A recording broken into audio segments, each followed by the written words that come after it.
Bahujan Samaj party किस time आपने शुरुआत करी बहुजन समाज पार्टी? कांशीराम साहब जब अपना घर और बार छोड़कर इस समाज के लिए निकल पड़े हैं तो मैंने सन 1982 में अपनी सरकारी सेवाएं यमुनानगर से छोड़कर और मान्यवर कांशीराम साहब के साथ कंधे से कंधा मिलाकर चलने का काम किया। तो आज कितने ही प्रदेशों में, कम से कम 15-20 प्रदेशों में आज जो है बहुजन की सरकारें होती, और आज ये जो लड़ाई लड़ रहे हैं कि 5वीं बार मुख्यमंत्री, ये मुख्यमंत्री की लड़ाई नहीं और ये पीएम की लड़ाई होती है। आज लड़ाई सीएम की नहीं है, पीएम की लड़ाई है, क्योंकि सीएम तो 4 बार रह चुकी बहुजन की।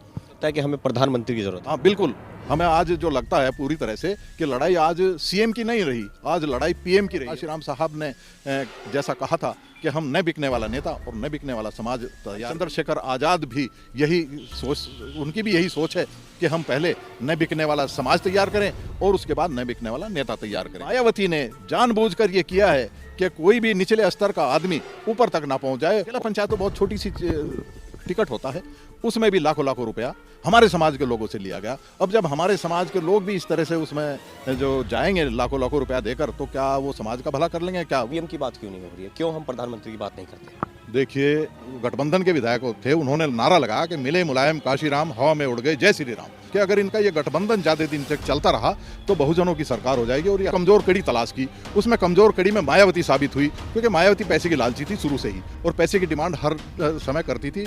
और मेरे से भी पैसे लिए गए तो मनवादी लोग फंसने थे उसमें, तो उन लोगों को बचाने के लिए तो फिर ये जो है गेस्ट हाउस कांड का मुकदमा वापस ले लिया गया। और वापस लेने के साथ साथ ही फिर वो मनीवाद में जो है चलती चली गई मायावती ने जो है वो बहुजन हिताय बहुजन सुखाय का सर्वजन हिताय सर्वजन सुखाय जो कर दिया गया। तो इसका मतलब तो वही हुआ जैसे सबका साथ सबका विकास, सब जो नारा लेके कह रहे हैं कि भाई सबका साथ सबका विकास, तो उसमें क्या फर्क रहेगा? तो वही मायावती कह रही है और वही मनवादी लोग कह रहे हैं उसमें। देश और दुनिया की तमाम बड़ी खबरों से अपडेट रहने के लिए अभी सब्सक्राइब कीजिए एसआरई न्यूज़ चैनल को। नमस्कार, एसआरई न्यूज़ देख रहे हैं आप, और हमारे साथ जो है आज हमारे खास मेहमान डॉक्टर बृजपाल सिंह जी जो हैं जगरौली से, वो हमारे साथ मौजूद हैं और चाय विद चुस्की पर आज हम बातचीत करेंगे। और बहुत बहुत स्वागत है सर आपका एसआरई न्यूज़ पर। और आपको बता दूं कि डॉक्टर बृजपाल सिंह जी जो हैं वो भीम आर्मी और आज़ाद समाज पार्टी के फाउंडर मेंबर भी है और राष्ट्रीय कार्यकारिणी सदस्य भी हैं। तो उनसे हम बातचीत करेंगे कि वो बहुत पुराने मिशनरी रहे हैं। पहले बहुजन समाज पार्टी में मान्यवर साहब कांशीराम के साथ उन्होंने शुरुआत करी अपने इस आंदोलन की, और जब मिशन जो है मान्यवर साहब कांशीराम लेके चले थे, और उस समय जो है उन्होंने 3 बार जो है उनका रिजल्ट भी आया है यूपी में।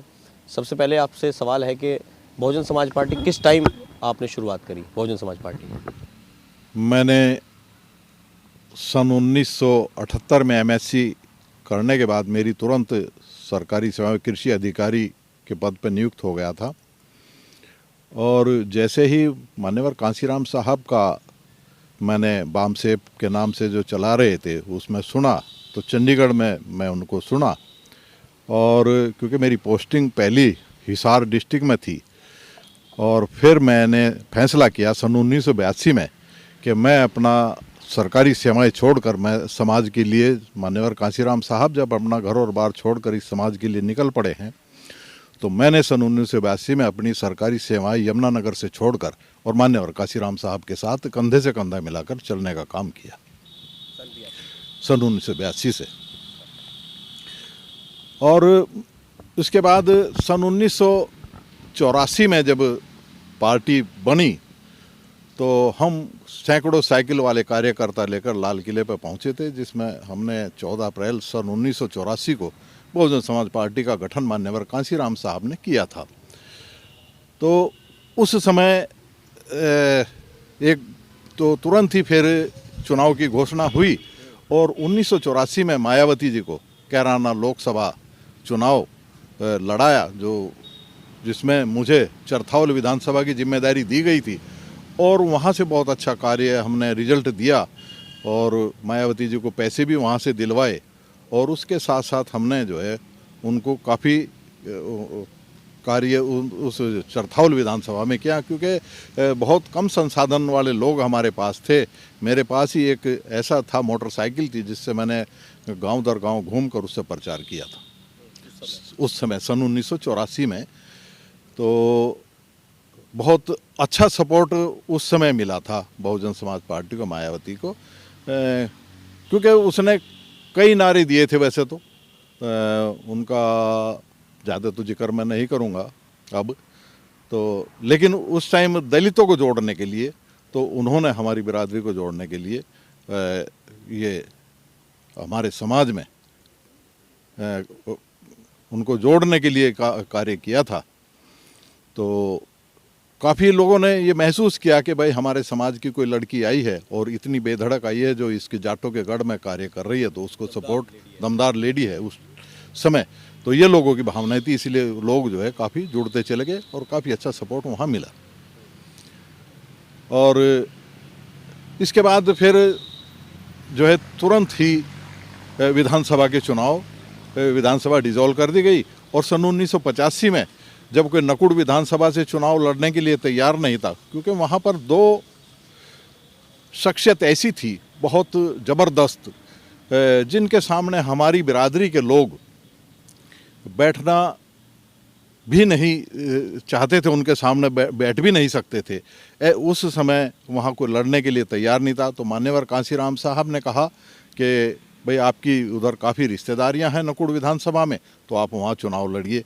क्योंकि मुझे पता लगा है कि वहाँ जो है चौधरी यशपाल जी और काजी रशीद मसूद और दो बहुत बड़े दिग्गज नेता जो है केंद्रीय राजनीति में सक्रिय हैं और वहाँ कोई जाने के लिए तैयार नहीं है। तो मैंने सन 1985 में वहाँ से विधानसभा चुनाव लड़ा और मुझे 16-17 हज़ार वोट वहाँ से लिए, केवल DS4 के नाम से ही, जब DS4 को ही जानते थे, ज़्यादातर बहुजन समाज पार्टी को ज़्यादा नहीं जानते थे। जैसे आज जो है आज़ाद समाज पार्टी को लोग कम जानते हैं और भीम आर्मी भारत एकता मिशन को ज़्यादा जानते हैं। तो उस समय भी लोगों ने ये कहा कि भाई ये लड़का बहुत यंग है और ये इन दोनों के गढ़ में आया है। तो जैसे मायावती को सपोर्ट कैराना में मिला था, कैराना लोकसभा में, ऐसे इसी तरह से सपोर्ट मुझे नकुड़ विधानसभा में मिला 1985 में। और 1985 में ही बिजनौर उपचुनाव की घोषणा हो चुकी थी, क्योंकि वहाँ से जो सांसद रहे हैं सुंदरलाल जी, तो वो एक्सपायर हो गए थे। तो एकदम चुनाव जो है वहाँ बिजनौर में मायावती को लड़वाया गया और उसमें मैं विधानसभा दी गई थी हमें भी, हम बड़े साथियों को लेके गए थे और पैसा भी लेके गए थे, वहाँ पैसा भी दिया और उस विधानसभा में काउंटिंग एजेंट मैं रहा और 2 दिन काउंटिंग चली थी वहाँ, रात भर काउंटिंग चलती रही और हम अपने संसाधनों से लेकर उसका प्रचार किया था, जिसमें जो है मीरा जी जो है वो सांसद जीत गई थी और वहाँ से रामविलास पासवान जी भी चुनाव लड़े थे, वो सब हार गए थे और मायावती जो है दूसरे नंबर पर रही थी, कांग्रेस पहले नंबर पर रही थी। और इसके बाद फिर 1987 में जो है हरिद्वार लोकसभा का चुनाव, उपचुनाव आता है। तो हरिद्वार लोकसभा चुनाव में मुझे नागल विधानसभा हुआ करती थी उसमें, जिसमें हमारा कस्बा रामपुर और नागल 2 कस्बे 2 ब्लॉक लगते थे और उन दोनों ब्लॉकों में की विधानसभा नागल विधानसभा के नाम से थी, जो आज रामपुर विधानसभा के नाम से है। वो रिजर्व सीट थी, तो उसकी मुझे फुल फ्लैश जिम्मेदारी दी थी और मान्यवर कांसीराम साहब ने कहा था कि आप लोग अगर अपना अपना मोर्चा भी संभाल लें तो हम इस देश में व्यवस्था परिवर्तन कर सकते हैं। तो डॉक्टर साहब आप इसमें तैयारी कीजिए और इसे उसी तरह से लड़िए जैसे कि आप ही चुनाव लड़ रहे हो। तो उसमें संसाधन भी दिए गए। हमारे पास जो है हरियाणा से माननीय अमन कुमार नागरा जी जो सांसद भी रहे हैं, तो वो जो है अपने 200 साइकिल वाले कार्यकर्ता लेकर आए थे उस टाइम और वो जो है यहाँ से रामपुर से हमारे ही घर से चलते थे और वो शाम को पूरा नागल विधानसभा का चक्कर, पूरी नागल का चक्कर लगाकर आते थे और हमारे यहाँ रुकते थे और उनका करीब 15 दिन वो प्रोग्राम चला। और उसी दौरान एक महाराष्ट्र की टीम भी थी जो हाथी बनाया करता थी। तो वो हाथी जो है एक बार ही ब्रश लगाते थे और पूरा ही लगा के ऐसे वहाँ तक ले जाते थे और बना देते। ओ हाँ, और 1 मिनट से भी पहले वो हाथी तैयार कर देते थे। तो 15-20 वो भी टीम थी और वो पूरी ही नागल विधानसभा जो आज रामपुर विधानसभा, उसमें उन्होंने पूरा जो है उसको रंगने का काम किया और लोग सुबह ही देखते थे कि हाथी कहाँ से बन गए और किसने बना दिए। तो बहुत तेज़ी के साथ काम करते थे। तो ऐसा मान्यवर कांसीराम साहब का जो के नेतृत्व में था, वो सारे उन लोग कैडराइज्ड लोग किए हुए थे माननीय कांशीराम साहब ने। तो उनको सिर फिरे लोग भी एक किस्म से कह सकते थे, क्योंकि जिन्होंने मान्यवर कांशीराम साहब के साथ अपना घर परिवार छोड़ दिया, ऐसे लाखों मिशनरी कार्यकर्ता थे जिन्होंने अपना सब कुछ घर बार त्याग कर और बहुजन आंदोलन में कूद पड़े।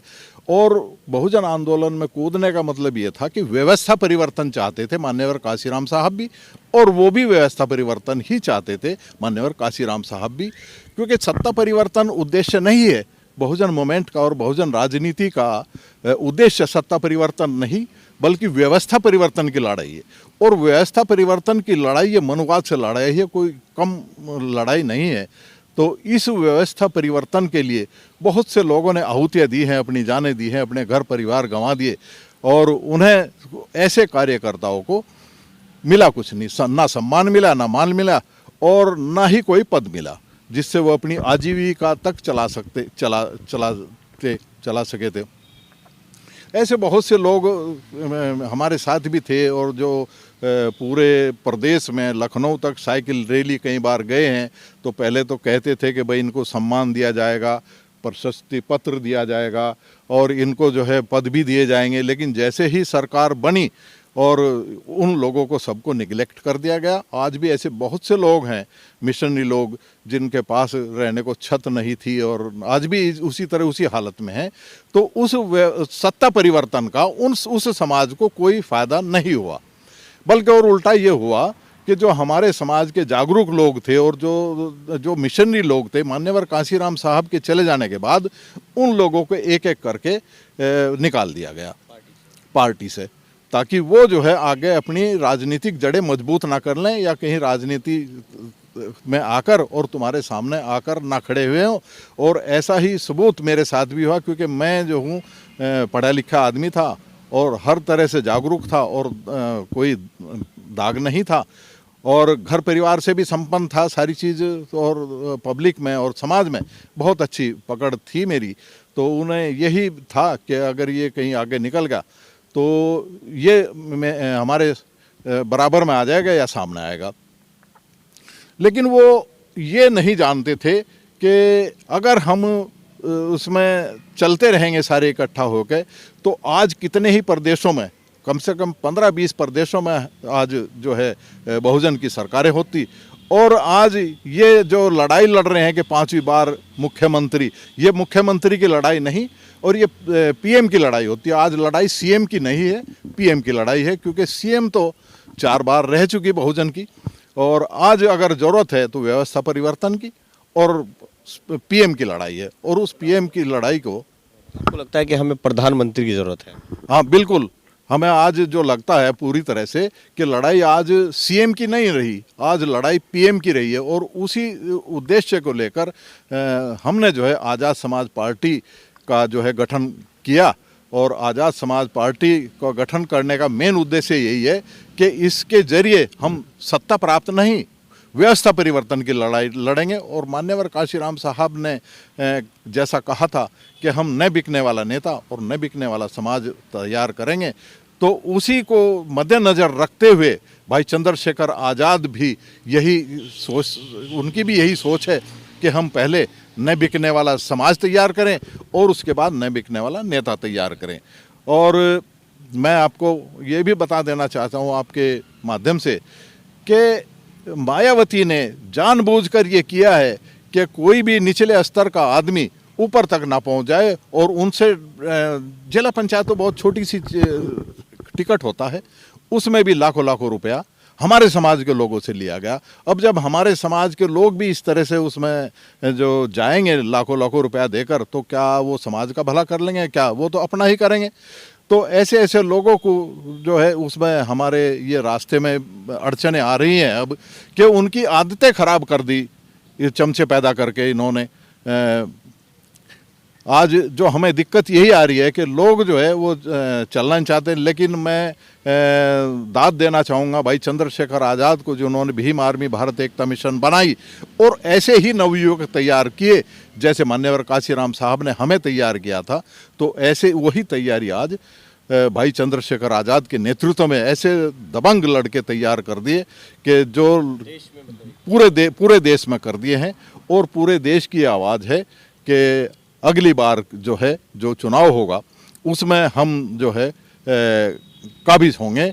और मान्यवर काशीराम साहब ने एक बात और कही थी जो आज धीरे धीरे सत्य होती जा रही है कि यदि हम कुर्सी लायक नहीं बनते, कुर्सी तक नहीं पहुंच पाते, तो कम से कम इतना तो हो जाए कि हम उस कुर्सी को हिलाने लायक उस स्थिति में पहुंच जाएं।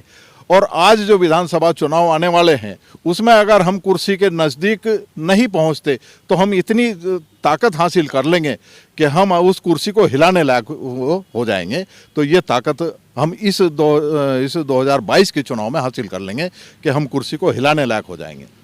और अगर मौका लगा तो कुर्सी तक भी पहुंच जाएंगे।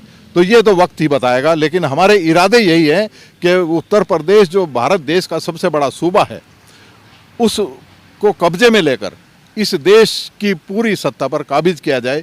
क्योंकि आज मुझे नहीं लगता कि आज विपक्ष जो है पूरा ही कमज़ोर है। वो कमज़ोर विपक्ष जो है अपनी नीतियों के कारण है, इसलिए कमज़ोर है कि वो लोग जो है सारे परिवारवाद में फंस चुके हैं।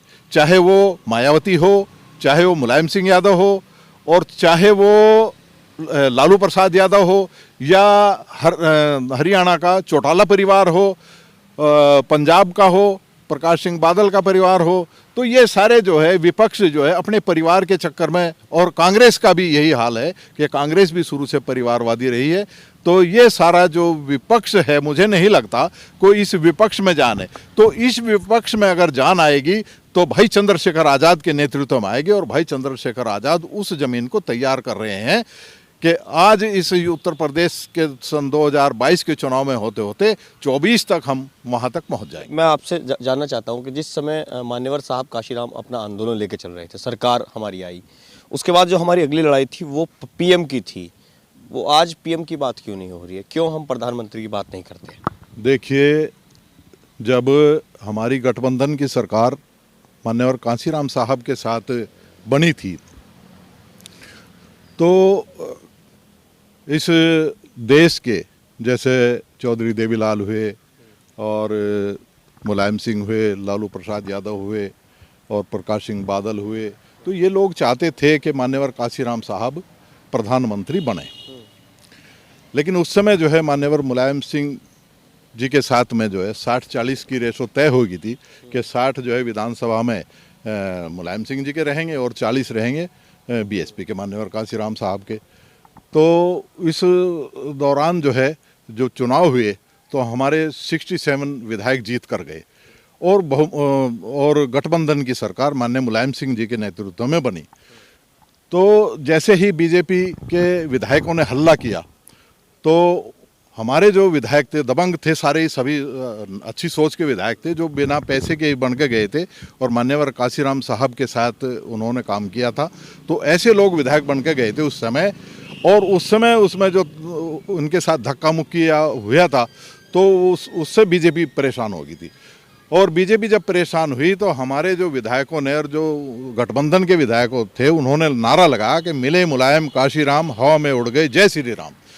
तो ये जय श्री राम का नारा जो हवा में उड़ाने का हुआ तो इससे मनुवादी जो जितने भी संगठन थे और जितने भी लोग थे वो चौकन्ना हो गए एकदम कि अगर इनका ये गठबंधन ज़्यादा दिन तक चलता रहा तो बहुजनों की सरकार हो जाएगी और ये हमारे सिर पे बैठ जाएगी, और जो हम चाहते हैं इस देश में मनुवाद को लाना तो वो असंभव हो जाएगा, वो ख़त्म हो जाएगा। तो इसलिए जो है उन्होंने इस पार्टी की कमज़ोर कड़ी तलाश की। उसमें कमज़ोर कड़ी में मायावती साबित हुई, क्योंकि मायावती पैसे की लालची थी शुरू से ही और पैसे की डिमांड हर समय करती थी, और मेरे से भी पैसे लिए गए और यहाँ तक लिए गए कि हमारे तो पैसे भी लिए और टिकट भी नहीं दिया और रीलम सिंह को दे दिया। तो ये कमज़ोर कड़ी थी मायावती। तो उन्होंने जो है कहा कि वो काशीराम कुछ नहीं कर पाने का और तुम जो है यहाँ इसको हम बनाते हैं आपको और आप जो है मुख्यमंत्री बन जाओ। और तो इन्होंने जो गेस्ट हाउस का ड्रामा किया, क्योंकि ड्रामा कांड जो बताया जाता है, हाँ बताया जाता था, मैं ड्रामा इसलिए कहूँगा कि वैसे तो हमारे सामने हुआ लेकिन था ड्रामा ही वो। आप वहाँ थे उस समय? हाँ, तो ड्रामा ही है तो इसलिए अगर वो ड्रामा ना होता तो वो केस वापस ना होता, क्योंकि जो जिन्होंने किया था, जिन्होंने बदतमीजी की थी, उनको सजा मिलनी चाहिए थी सही मायने में तो।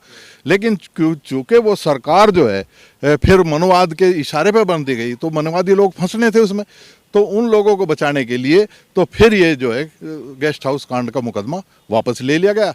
और वापस लेने के साथ साथ ही फिर वो मनुवाद में जो है चलती चली गई मायावती। और मायावती जब मनुवाद में चलती चली गई तो वो फिर पैसे की उसमें चली गई, और पैसे के घोटाले में चलती चली गई, तो उन्होंने फिर नाजायज़ फ़ायदा उठाना शुरू किया। तो उसको फिर वहीं तक सीमित कर दिया, मुख्यमंत्री तक ही केवल। जबकि मान्यवर कांसीराम साहब का जो मिशन था वो इस देश पर बहुजन राज स्थापित करने का था।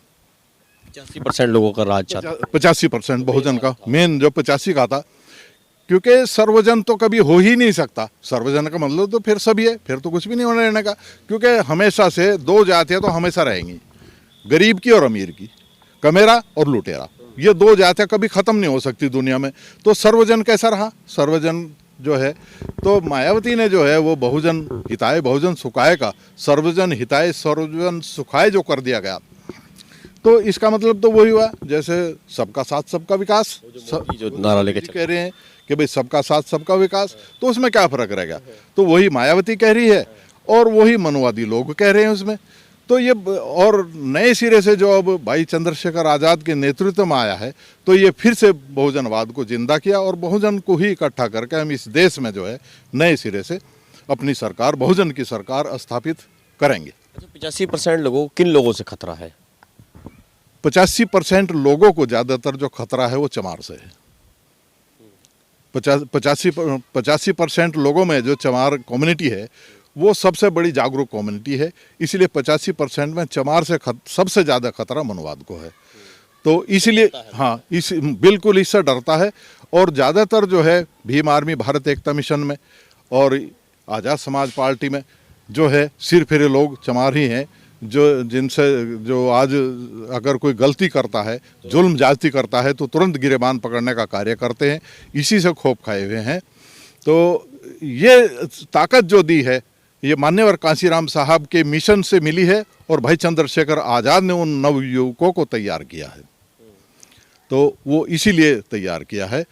और मैं आपको ये भी बता देना चाहता हूँ कि मान्यवर कांसीराम साहब जब तक जिंदा रहे तब तक बहुजन विचारधारा काफ़ी हद तक चल चुकी थी, लेकिन जैसे ही धीरे धीरे मान्यवर कांसीराम साहब बीमार कर दिए गए और बीमार करने के बाद जो है जो मिशन चला, तो वो फिर पूरी तरह से मिशन जो है कमीशन में तब्दील हो गया।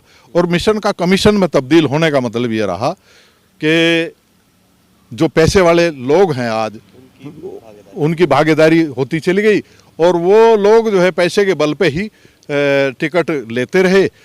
और टिकट लेकर तो हम जब पैसे लेकर कोई टिकट लेगा तो फिर हमारे समाज का क्या होगा? बहुजन समाज का तो कुछ भी नहीं कर सकता, तो बल्कि और उल्टा नुकसान हुआ उसमें। अच्छा, एक सवाल आपसे कि मान्यवर साहब के समय में कितना खर्च आता था एक विधायक का चुनाव लड़ने? देखिए, मान्यवर कांसीराम साहब ने कहा था कि मेरा इतना बड़ा समाज है कि अगर एक दिन ये भूखा रह ले तो ये 2 योजनाएं, कम से कम 2 योजनाएं उसमें सांसद के चुनाव जीत कर राज सत्ता हासिल कर सकता है, केवल एक दिन भूखा रहने के साथ। क्योंकि उन्हें पता था कि एक नोट और एक वोट, और उन्होंने चलाया। और उसी पैटर्न पर भाई चंद्रशेखर आज़ाद भी चले हुए हैं, तो उन्होंने उसी पैटर्न को लेते हुए जब मान्यवर कांसीराम साहब ने 1978 में बामसेप बनाई थी, तो उसी के मद्देनज़र रखते हुए, क्योंकि नया कॉन्सेप्ट मिलना बहुत ज़रूरी था, तो भाई चंद्रशेखर आज़ाद और हमने मिलकर ये तय किया कि जब मान्यवर कांसीराम साहब ने सन 1978 में बामसेप बनाई थी, तो उसी के आधार पर, क्योंकि बामसेप तो बहुत संगठन बन चुके, लोगों ने कोई नया नहीं, सब मान्यवर कांसीराम साहब और दीना बाना वाल्मीकि जी की कमाई खा रहे सब बामसेप वाले, और कुछ नहीं कर रहे। 40 साल से जो है बामसेप से पैसा इकट्ठा कर रहे और अपना मौज उड़ा रहे सब लोग।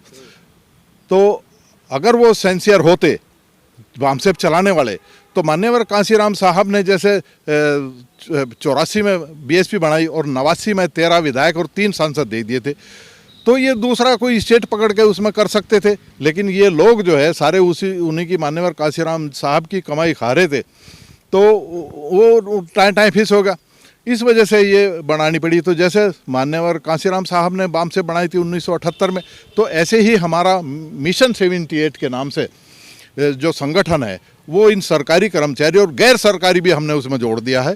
तो गैर सरकारी जो आदमी है, जो मतलब जैसे डॉक्टर है, इंजीनियर है, वकील है, प्रोफेशनल लोग, मतलब उसमें मिशन 78 में हमने जोड़ दिए, ताकि वो इस समाज के लिए, बहुजन समाज के राज के लिए वो थोड़ा फंडिंग करें। और फंडिंग करने के साथ साथ, क्योंकि एक आदमी इतना वो बोझ नहीं उठा सकता, ना एक आदमी इतना कार्य कर सकता जितना कि इस राष्ट्रीय पार्टी बनाने में बहुत करोड़ों रुपए का खर्चा आता है। तो मिशन 78 जो है उसकी बामसेब की तर्ज पे फिर हमने किया है। और उसके अभी पीछे लखनऊ में बहुत बड़ा अधिवेशन हुआ था और उसमें 5 लाख रुपया मिशन 78 की तरफ से भाई चंद्रशेखर आज़ाद को पार्टी चलाने के लिए दिया था। और उन्होंने जो है वो पार्टी के कोष में ही जो कोषाध्यक्ष थे उसको समर्पित कर दिया था वो पैसा। तो इसी तरह से तो मान्यवर कांसीराम साहब ने तो न बिकने वाला नेता और न बिकने वाला समाज तैयार किया था। तो जब न बिकने वाला नेता बन जाएगा और न बिकने वाला समाज बन जाएगा तो फिर तो खर्चे का तो मतलब ही नहीं है कुछ भी। हम बहुत कम संसाधनों से अपना चुनाव जीत सकते हैं। जैसे मान्यवर कांसीराम साहब ने कहा था कि सांसद चलो, अपने पैरों से चलो। अपने पैरों से चलने का मतलब ये है कि अब केवल अपने संसाधन, मेरे पास अगर 10 रुपये हैं तो मैं 10 रुपये को इस्तेमाल करके ही सांसद तक पहुंचूं। तो ये मान्यवर कांसीराम साहब का था, सांसद चलो और अपने पैरों चलो। तो ये इसका सीधा सा संदेश यही था कि बिना पैसे के सांसद बनाना है। और अगला आने वाला जो समय है वो भी यही है। भाई चंद्रशेखर आज़ाद का भी नारा यही है कि हम जो है न बिकने वाला नेता, न बिकने वाला समाज आने वाले टाइम में बिल्कुल हर हालत में तैयार कर देंगे। अभी बहुत सारे लीडर जो हैं समाजवादी छोड़कर और बीएसपी छोड़कर और अदर पार्टी छोड़कर, वो ज़्यादातर जो है समाजवादी की ओर जा रहे हैं। दलित समाज के जो नेता हैं, आपकी पार्टी से भी कुछ लोग गए हैं, क्या मानते हैं इस पर कि क्या समाजवादी सरकार जो है, क्या हो सकता है वहाँ कुछ हमारा? देखिए, जो लोग विचारधारा से जुड़े हैं, हमारा जो बहुजन समाज है, जो हमारा समाज है, वो विचारधारा से जुड़ा हुआ है। वो अगर टूटेगा वहाँ से तो सीधा भीम आर्मी में जाएगा। नेता कहीं भी जा सकता है, नेता की कोई वो नहीं है, लेकिन नेता के साथ वोट नहीं, ना समाज है। और समाज अगर वहाँ से टूट कर जाएगा तो भाई चंद्रशेखर के साथ लगेगा और भीम आर्मी आज़ाद समाज पार्टी के साथ लगेगा और आज़ाद समाज पार्टी के साथ लगेगा वो। तो आपने देखा भी होगा, अभी एक नेता ने सहारनपुर में वो किया था, जो आज़ाद समाज पार्टी छोड़ कर गया था, मैं नाम नहीं लेना चाहूँगा। तो उन्होंने किसान मजदूर सम्मेलन किया था, तो उसमें कुछ भी भागीदारी नहीं रही। उसके जो अपने खास रिश्तेदार 2-4 थे वही थे और परिवार के लोग। तो इस तरह से जो है वो समाज नहीं जाता उसके साथ में। और समाजवादी में तो जाने का ही नहीं। समाजवादी में इसलिए नहीं जाएगा कि जो समाजवादी का शासन रहा है वो पिछले जो सरकारें रही हैं, मनुवाद की सरकारें रही हैं, कांग्रेस हो, बीजेपी हो, वो उनसे भी ज़्यादा उन्होंने उत्पीड़न हमारा किया है। चाहे वो आरक्षण में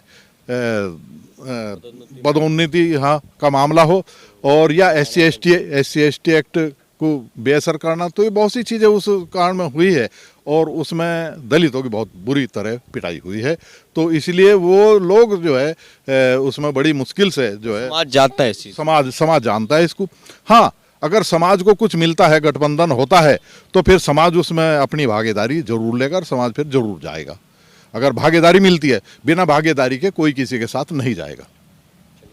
तो अपने माध्यम से आप हमारे जो दर्शक हैं सारी न्यूज़ के, उनको क्या मैसेज देना चाहते हैं इस 2022 के चुनाव को लेकर के? क्योंकि और भी अदर पार्टियां, बहुत सारे ऐसे पॉलिटिशियंस जो घूम रहे हैं, तो आप जैसे पुराने लीडर रहे हैं, मान्यवर साहब के साथ आपने राजनीति की शुरुआत की है और उस समय आपने शुरुआत की जब बहुजन समाज की सरकारें भी बनी है, 3 बार उसका रिजल्ट भी आया है। तो अपने माध्यम से आप क्या मैसेज देना चाहते हैं? देखिए, मैं तो यही चाहता हूँ कि इस देश में बहुजन राज स्थापित हो और उस बहुजन राज स्थापित के लिए हम जितना भी जी जान से संघर्ष करेंगे, हम लगेंगे। हमें चाहे कुछ ना मिले, लेकिन हम ऐसा करेंगे कि हमारी आने वाली जनरेशन, हमारी आने वाली पीढ़ी जो बहुजन का राज स्थापित होगा, तो बहुजन राज में जो है जितने भी संकट हैं वो सब समाप्त हो जाएंगे। देखिए, अगर सरकार बनती है तो सबसे पहले आर्थिक आंदोलन, आर्थिक मुक्ति आंदोलन में वो सबसे पहले करेंगे। जैसे हमारी माताएं बहनें आज भी जंगलों में जाती हैं, हम 70 साल से हो गए, 68 साल की मेरी भी उम्र होगी, तो मैं भी पिछले 50 साल से यही देख रहा कि हमारी माताएं बहनें आज भी जंगलों में जाती हैं, उनको रोज़गार नहीं मिलता। अगर उनको गाँव में घर में ही रोज़गार दे दिया जाए तो वो जो है औरतें एक तो दिमाग से सक्षम होंगी, क्योंकि जब बारीक काम करेंगी तो बारीक दिमाग होगा, और ढोरों जानवरों के पीछे रहेंगी तो जानवरों का दिमाग रहेगा। तो जब उनका दिमाग शार्प होगा तो आगे आने वाली जो जनरेशन रहे तो वो भी जो है शार्प मतलब बिजनेस की तरफ जाएगी। और दूसरी बात, आज भी हम देख रहे किसान की भी वही हालत है। वही 70 साल पहले झोटा बुग्गी गाड़ी में चलते थे, आज भी वही गन्ना उसी में ढो रहे हैं। तो मुझे नहीं लगता कि इस देश की ज़्यादा हालत सुधरी है। और अगर हम सत्ता बहुजन की राज आती है तो किसानों के लिए न्यू टेक्नोलॉजी, जैसे सरकारी अस्पताल में दवाइयाँ लोगों को फ्री मिलती हैं, पेस्टिसाइड जैसे है, पेस्टिसाइड को किसान खाता तो नहीं है ना और कोई खा सके, तो पेस्टिसाइड भी अगर फ्री कर दें और फर्टिलाइज़र भी अगर फ्री कर दिया जाए और पानी जो है वो भी फ्री कर दिया जाए नहरों द्वारा। इन लोगों ने जो है नहरें नहीं बनाई। और नहरें क्यों नहीं बनाई कि इन्होंने बाढ़ का पानी नहीं रोका। बाढ़ का पानी रोक कर अगर ये बांध बना लेते और बांध से सिंचाई के लिए नहरें बनाते तो आज बिजली की समस्या नहीं होती और पानी की समस्या नहीं होती। किसान को पानी मिलता। जब तक किसान को पानी फ्री मिला अभी पिछले उससे, तो तब तक बहुत उसमें फ़ायदा रहा किसानों को। तो किसानों को अगर खाद मिल जाए, फ्री मिल जाए, ये दवाइयाँ, और जो लेबर है जैसे मनरेगा चली हुई है, लेबर फ्री दे दे आप किसानों को, तो उनका जो है ऑटोमेटिकली कम हो जाएगा। मतलब जो प्राइस उसमें आना है किसानों के लिए तो वो हो जाएगा, तो किसान भी खुशहाल रहेगा। किसानों को गन्ना है, सरकार को चाहिए वो ऐसी पॉलिसी तैयार करती कि किसानों को गन्ना खेत में से ले जाए, वो जो फसल तैयार करे खेत में से ले जाए। जैसे धान की पराली की समस्या है आज, अगर सरकार उसकी पराली समेत वो धान ले जाए तो क्या दिक्कत है? ना पराली की समस्या रहेगी ना धान की। तो पराली से आज बहुत सी चीज़ें बना सकती है सरकार के पास, खाद बना सकती है और उसमें बहुत सी चीज़ें बना सकती है। तो ये बहुत सी चीज़ें हैं जिनमें आर्थिक मुक्ति आंदोलन में हो सकती थी। ये हम करेंगे उसको। और एक काम और करेंगे, जो हमारे मजदूर भाई बहन भट्टों पर जाते हैं, तो भट्टों पर ना तो उनकी शिक्षा मिल सकती है बच्चों को, और ना उनके माताएं बहनें बच्चे सुरक्षित हैं। बाहर रह के तो क्या सुरक्षित है, ना उनकी पढ़ाई की होगी। तो हम करेंगे कि हमारे जितने भी वो लोग हैं जो बाहर मजदूरी करने के लिए जाते हैं, तो उन्हें मजदूरी वहीं मुहैया कराई जाए। तो ये हमारा जो है वो रहेगा, एक मुद्दा है उसका। तो ये बहुत सी चीज़ें हैं ऐसी जो हो सकती हैं, लेकिन चूँकि ये मनुवादी लोग नहीं चाहते कि हमारे हाथ में जो है सत्ता छिन जाए। सत्ता तो इनके हाथ में ही, तो इस सत्ता के छीनने के डर से ये लोग जो है ये उनको वहीं फ्री में जो है देना चाहते हैं और फ्री रखना चाहते हैं। जैसे राशन फ्री दे दिया। अब जो बच्चों को मिड डे मील है, ये मिड डे मील आज से शुरू नहीं हुआ, ये कांग्रेस के टाइम से शुरू हुआ है मिड डे मील देना। पहले इन्होंने जो है खिचड़ी वो पकौड़ियाँ बनानी शुरू करी, तेल देना शुरू करा, धीरे धीरे पौष्टिक, ताकि उसके कि भाई इनको बच्चों को पौष्टिक राशन मिलना चाहिए। उसके बाद इन्होंने मिड डे मील शुरू कर दिया वहाँ पे, तो बच्चों की नज़रें जो है खिचड़ी की तरफ और उधर की देखे क्या बन रहा है, तो पढ़ाई छूट गई।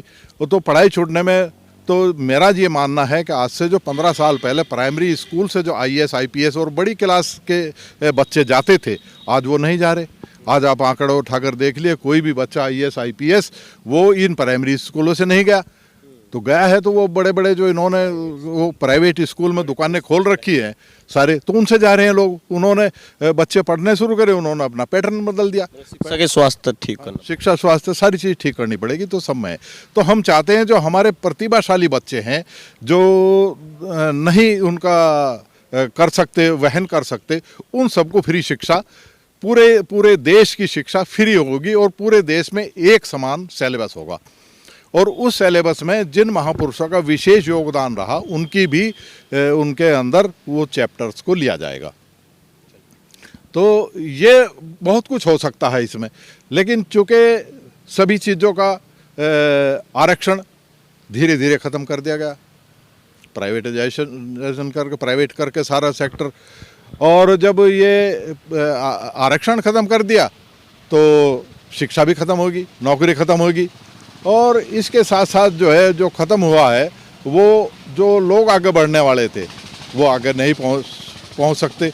तो ये सारी चीज़ें उन्होंने इन चीज़ें ख़त्म कर दी कि एक दो आदमियों के हाथ में ही ये इस देश की बागडोर रहे और वही पूरी पुरानी जो है राजशाही स्थापित हो। जैसा राजा के हाथ में एक ही के हाथ में पावर रहती थी, बाकी प्रजा को जैसे भी चाहे जुल्म कर लिया, कुछ भी कर लिया, और उसकी जो है कोई सुनवाई नहीं होती थी। तो ऐसा ही राज्य स्थापित करना चाह रहे हैं। इस अपने भारतीय संविधान को ख़त्म करके मनोवाद की तरफ ये मनुस्मृति का विधान ये लागू करने जा रहे हैं। तो ये बहुत बड़ा सोचनीय विषय है। इन्हीं विषयों पर लेकर हम निकले हुए हैं और बहुजन राज स्थापित करने के लिए ये हमारा नारा है कि हम बहुजन राज स्थापित कर रहेंगे।